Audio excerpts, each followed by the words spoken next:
There's a reason you can't focus.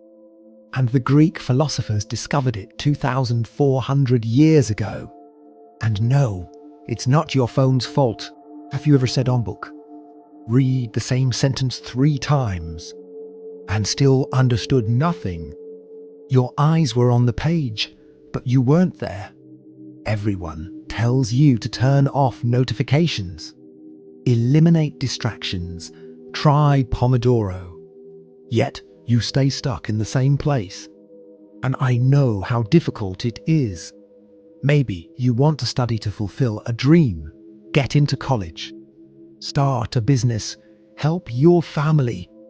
But it feels like your own brain is sabotaging you. You study but don't truly understand. And even when you do, the knowledge feels shallow, fragile, like it could disappear tomorrow. This insecurity drains your confidence. Sound familiar? You're not alone. Plato and Aristotle understood something about the human mind that explains exactly why you ray struggling. They called it thalmasine, philosophical wonder. And once you understand how it works, studying stops feeling like torture and becomes inevitable. But here's the problem. What you call focus isn't real focus. It's just damage control. You're not trying to learn. You're trying to survive boredom.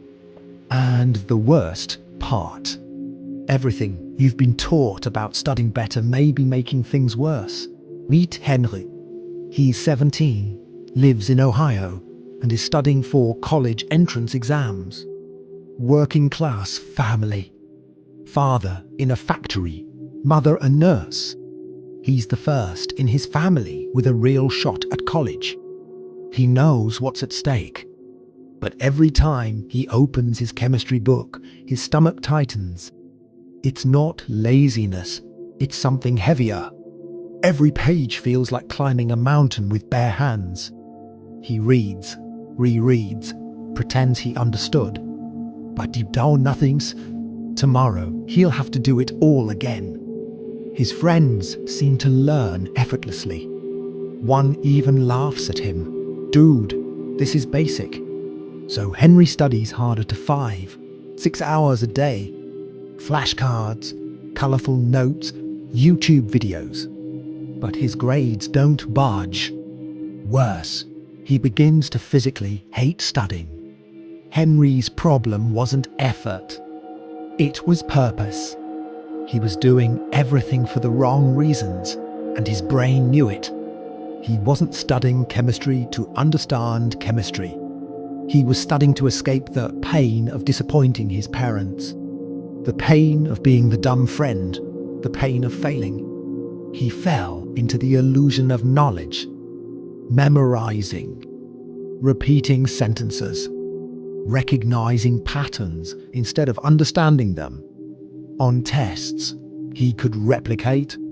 A week later, it all evaporated. Familiarity tricked him into thinking he understood. But recognition isn't comprehension, and it collapses the moment a problem changes slightly. Henry wasn't learning. He was running away from the one thing that actually creates understanding. Confusion. Whenever Henry encountered something difficult, he did what his brain begged him to do. He fled. Hard question. He skipped them. Confusing concept? Read a prepared explanation. Still confused? Watch another video until someone makes it seem simple. He was unknowingly training his brain to avoid intellectual discomfort at all costs. School taught him that not knowing is shameful. That hesitation is stupidity. That the right answer matters more than the process of finding it. So he developed a reflex. Eliminate confusion immediately. But here's the truth nobody tells you. Confusion is where learning actually begins. Every major intellectual leap in your life began with confusion, not clarity. But Henry spent 6 hours a day studying and 0 minutes thinking. He consumed content. He didn't process knowledge. One day, frustrated in the library, he stared at a test he'd gotten a C on despite studying all night. As he walked out, he passed the philosophy section. A faded green book caught his eye, the Dialogues of Plato. He opened it to a random page. The character Theaetetus asks Socrates about knowledge. Socrates replies, "Wonder is the true mark of the philosopher. Philosophy has no other origin than this." Henry reread it. Astonishment. Confusion. Not knowing.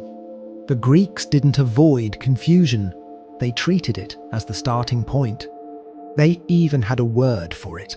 Thalmasine philosophical wonder. Aristotle wrote, "It is wonder that leads men to philosophize. Only when you realize that you do not know do you begin to seek true knowledge." Henry didn't realize it, but he was having an existential crisis in the library.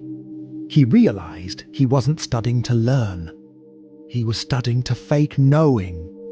The next day, Henry did something different. He opened his chemistry book to his most hated topic, chemical equilibrium. Before, he memorized formulas and prayed the test would match them. But this time, he asked, "Why does this work like this?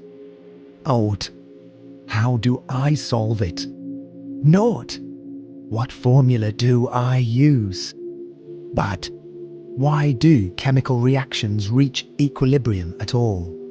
Why does changing pressure shift the balance?" For the first time, he stayed confused on purpose. 10 minutes staring at the equation. No shortcuts. No Google. Just wondering. Then something happened. Images formed in his mind. Molecules colliding, forming, breaking apart. A microscopic tug-of-war. He grabbed paper and sketched what he imagined. The confusion didn't vanish. It transformed. It became productive confusion. Not, I don't know and I never will. But, I don't know. And that's fascinating. After an hour he once would have rushed through in 5 minutes. He finally opened the book, and he realized something incredible. He had already built half the answer himself. The book did not give him knowledge. It confirmed the knowledge he was constructing. A week later, he could still explain equilibrium clearly in his own words. Because he hadn't memorized. He had understood. Neuroscientists later confirmed this. Allowing your brain to sit in confusion activates the hippocampus far more than memorization ever can. Productive confusion literally rewires the brain. Henry applied this everywhere. History. Why did a war start then? Not sooner or later. Math. What does this formula really mean visually? But this came at a cost. He became slower. Friends finished the exercise list in an hour. Henry was stuck on problem 2 because he was actually thinking.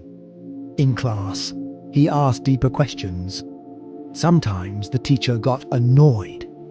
"Henry, we need to move on. This will make sense later." But later meant you'll memorize it and pretend you understand. His friend said, "Bro, you're overthinking it. Just get the answer. The test won't ask why." He was correct, but Henry realized something deeper. Tests are temporary. Thinking is permanent. 2 things began to happen. First, Henry started enjoying studying. Not because it was good for him, but because he had turned learning into investigation. Curiosity creates effortless focus. You don't force attention, it emerges. Second, his grades rose. Not instantly, but steadily and permanently. The problems he once solved through memorized patterns now came naturally. When exams twisted questions slightly, others froze. Henry adapted. When a friend asked, "How do you remember everything?" Henry answered, "I don't remember. I understand." And when you understand, remembering becomes automatic. The biggest change wasn't academic. It was identity. Henry stopped fearing ignorance. He began seeking it. Because confusion wasn't the opposite of knowledge, it was the path to it. The big day arrived. Henry opened the exam booklet. First section, chemistry. First question, chemical equilibrium. But it wasn't a standard question. It was designed to expose memorizers. Henry smiled. He didn't search for formulas. He visualized molecules. He understood the scenario, so the answer became obvious. 3 hours later, he walked out calm. He didn't know his grade, but he knew he had understood. 6 weeks later, approved, 94th percentile, accepted into a university he once thought was impossible. In college, he noticed most freshmen were still doing what he used to do: cramming, memorizing, pretending. They stayed up until 3 a.m. Henry studied calmly, not because he was smarter, but because he had learned how to learn. Confusion, clarity, wonder, understanding. The Greeks called that moment anagnoresis, when everything clicks. Neuroscience calls it transferable, understanding knowledge that applies across categories, not just one problem. Here's what Henry and the Greeks discovered. You don't have a focus problem. You have a curiosity problem. Focus isn't forced. It emerges naturally when your mind wants to understand. Curiosity doesn't appear from summaries or formulas. It appears when you stop running from confusion. Philosophical wonder is not a technique, it's permission to not know. To sit with the question long enough for your brain to assemble the answer.